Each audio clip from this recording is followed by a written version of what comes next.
If you're experiencing a lot of anxiety, the way to actually solve that problem metacognitively is to say, okay, I got a piece of paper, write it down, focus it for 10 minutes, and it will change your life.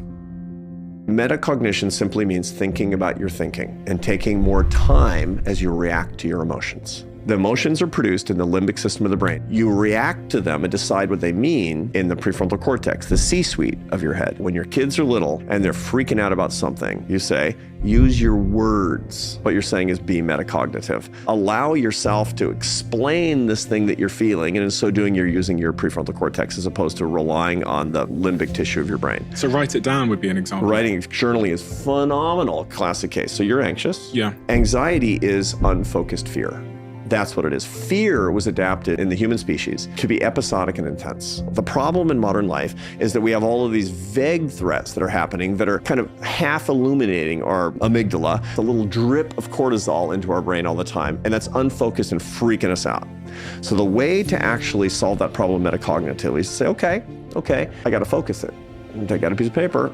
Number one thing that I'm afraid of right now, that's actually giving me this anxiety, that's giving me this discomfort. Write it down. Why is it happening? What's the worst thing that can happen? And what would I do if that happened? And you're literally moving the experience from the amygdala, which is the emotional center, to the prefrontal cortex, which is the logical. That's your C-suite. And that should kill the anxiety. It will greatly attenuate the anxiety. It will turn it into a logical kind of fear that's the right reaction to these threats. If you're experiencing a lot of anxiety, unfocused fear, focus it every day for 10 minutes. Write it down. I'm a very anxious person. I have a running list of the things that I'm afraid of.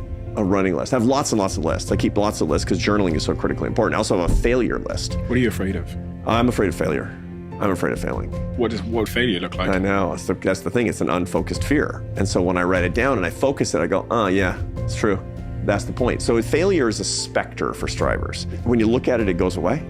But when you're not looking at it, it's there. And part of the reason is because your self-image is one of somebody who's successful.